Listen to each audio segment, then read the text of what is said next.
There are 3 scars on my inner thigh right now because I had the dumb idea to go into this open field, and there were some cows there, and then there was a bull. We should have said, you know what, it's time to go. Nah, we stayed a little bit, and then what happened? The bull started galloping. Aaron got over that fence quickly. You know who decided I was just going to jump it? Yeah. So I was bleeding. Just a poor decision. And I was embarrassed. I was thankful because it could have got my nuts. But I cleared the hurdle just enough to where I could have children later. Hey, what's going on, y'all? I hope life is good. And if it ain't, I hope it gets better. And hey, maybe this podcast will play a part in making that happen. So sit back, listen, hang a bit, laugh with me, laugh at me. All that matters is you're here. This podcast starts right now. Enjoy.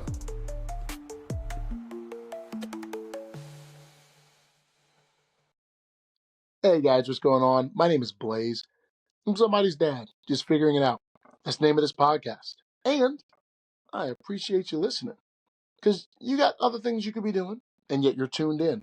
Maybe you are doing other things and you're listening to this in the background. That's a win. And again, it does not go unappreciated. Y'all, I've had a week.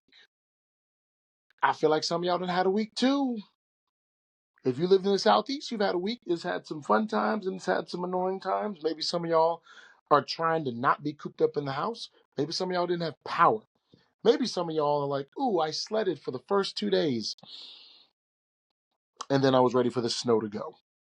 Maybe you guys had kids and you were like, I don't know how I'm going to occupy these kids while there's no school. And then some of you, like myself, maybe your job was halted and you were like, let me get a couple days off just to chill and enjoy family time and enjoy fun and not have to rush and do all the hustle and bustle. Like it was just a nice, calm situation. And there's multiple variables in between all of those and some other things that maybe are positive and negative that got nothing to do with that because maybe you ain't even in the Southeast. All I'm saying is I've had a week, children. I done had a week, Jesus. But it's going to be all right. Amen. Come on, somebody. Hallelujah in this place. Listen, I kind of want to get straight to it. And I think this will be beneficial to you because every now and then, scrolling brings about something cool, impactful, profound, of immeasurable value. And I think this is one of those things. So I was scrolling and on Facebook, I believe. Facebook or Instagram, one of those. I don't think it was TikTok. Um, there is a comedian, and I don't know his name, but his particular social media stick is sitting on the subway in New York where he lives and having somebody sit beside him. And with 2 microphones, typically on the edges of Metro cards, he says, "What's your take?" Now, some of you guys, the minute you heard "What's your take," you're like, I know exactly who you're talking about. Trust me, now that I've said it and you're listening to it, you're going to see him on YouTube. You're going to see him on Instagram. You're going to see, he's coming up in your feed at some point. Prepare thyself. Because you know how these phones be listening to you and the algorithm be algorithming. The guy that sat down to him, or sat down with him rather, man, you don't always get really, really, really cool things that are said by individuals who sit down with him. I mean, sometimes it's silly, sometimes it's far out and ridiculous. And the thing is, he'll disagree when they have a particular take if it's just not something he agrees with, or he's willing to be convinced. Well, this guy sat down, and I don't think anyone could ever disagree with what he said. He dropped a bar. He dropped a gem and said, hey, could you pick that up for me? He said, embarrassment is a highly underexplored emotion. Go out there and make a fool of yourself. Listen, are we meant to deep it, you know?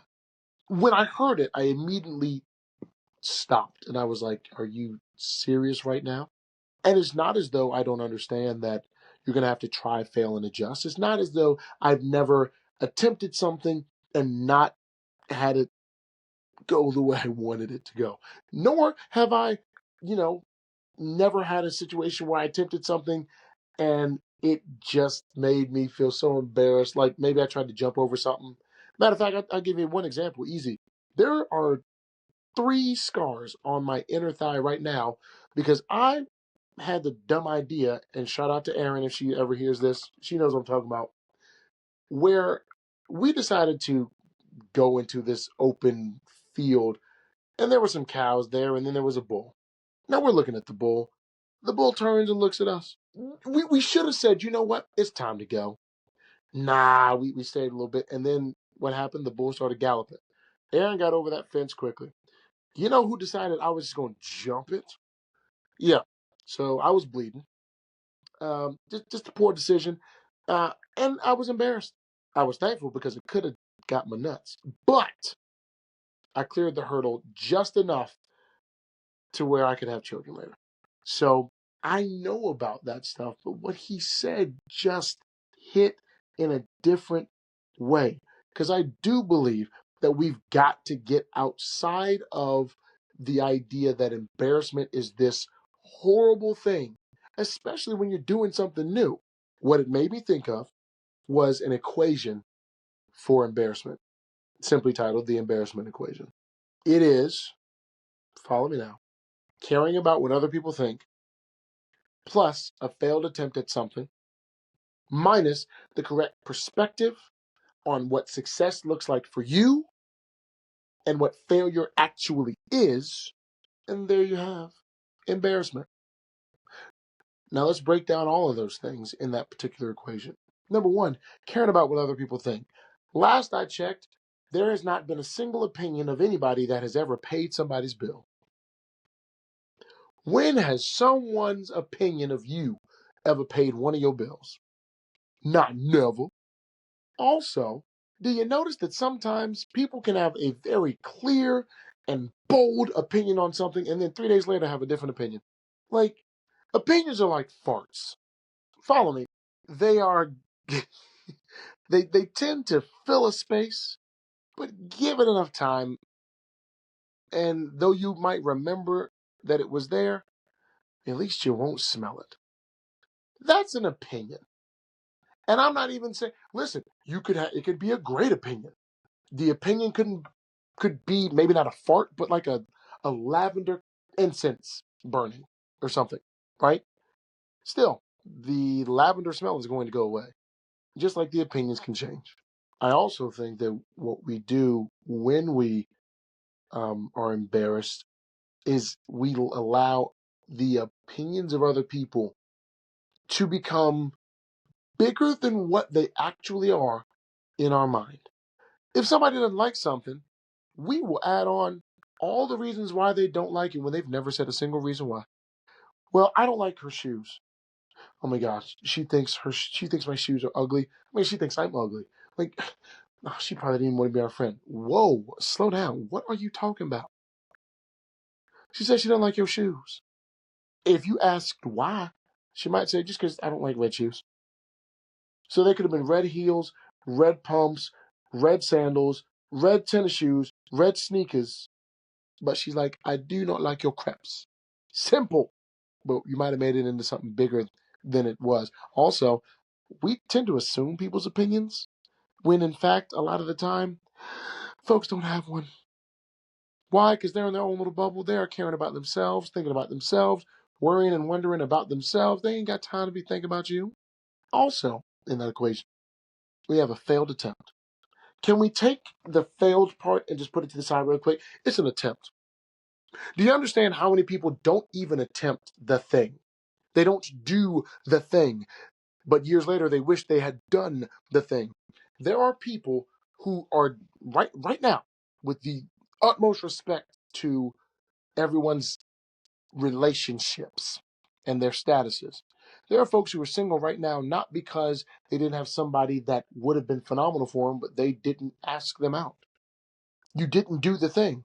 Had you asked them out and they said no, it's a failed attempt. But at least you know. Now you learned something. But you don't know. And now it's years and years and years gone by, and you single, you done lived a little life, and you still think about old girl. You still think about old boy who you wish you would have gone up to and said, hey, I like you. Just saying. I'm just saying. When you don't attempt, you can't get nothing. What is it? Nothing ventured, nothing gained? Very true. And it doesn't necessarily mean your attempt is going to be a failure. Because we focus on the attempt part. It's like this. To shoot and miss is expected. To never shoot is foolish. Shoot your shot. Whether that be at somebody or at a thing. Make the attempt. See what happens. Might surprise you. Now let's add the failure in there. A failed attempt does a couple of things for you. It allows you to learn a little bit, and it gives you, if you have the right perspective, which we're going to get to really quick, a sense of pride knowing that you were courageous enough to do the thing that you were probably scared to do anyway. So just do it. Shout out to Nike. The last part of that particular equation, which I made up. That was just, I completely made that up. I don't know if that's even an actual thing, but I guess it's a thing because I'm putting it on this and I've said it enough times. It's a thing. You have a lack of the correct perspective on what success looks like for you and what failure actually is. Let's talk about the failure part really quick. Failure is what you must go through to get to success. There is no circumventing it. It is not failure on one side of you, success on the other side of you. It is you, failure, and success. You got to go down that road. It's just what you got to do. So if you have a perspective that failure is just part of the success journey, you don't necessarily look at every failure as something that is catastrophic and world-changing, life-shaking. It's just a failure. We ain't gonna die. Also, when you think about failure, you need to understand that failure is temporary. What are you talking about, Blaze? If I attempt to shoot a shot, like the ball is at my feet, I'm trying to hit that thing top bins, and I miss it completely. Okay, cool. That moment is gone. I missed it. The moment's gone. So that means the failure was temporary. Yep, because it's now past. The moment of failure is temporary because it is now past because the moment is gone. We move forward because that's how time works. Goes forward, never goes backward. I think what is almost more important is how you see success and what it is to you. I'll give you a really cool story that I think will illustrate this. And this is a story that I saw online. I don't know if this is about a specific person, but the guy was being interviewed. So I'm assuming he was the coach and he was talking about one of his former athletes. Don't know. So I'm going to paraphrase a bunch of this. Hopefully you get the point. There was a track coach and a young track athlete. They trained and worked together to prepare her for tournament season. She goes into her first competition, dead last. Goes to the coach. I'm dead last. This sucks. He's like, yeah, I understand. But you know what? I was able to see some things that we can now train on. So they train, they make some adjustments, some tweaks. But there's also a bit of information that he took, which was her time.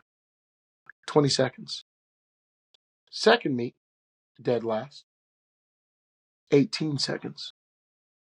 So she goes up to the coach. She says, I'm dead last again. This sucks. He's like, yeah, it sucks. She's like, I'm a loser. He's like, well, maybe not. Did you get in first place? No, you didn't.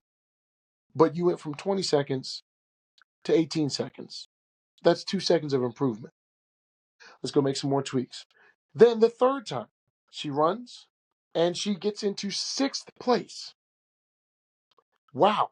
Dead last out of 10 or 12 folks. Now she's in sixth place. Jumping spots, that's really, really good. She comes over and she's like, oh my gosh, I'm in sixth place. That's a really cool improvement. He's like, it is. It really is a good improvement. She's like, yeah, I really think we're on the right track. He says, well, You actually ran 19 seconds.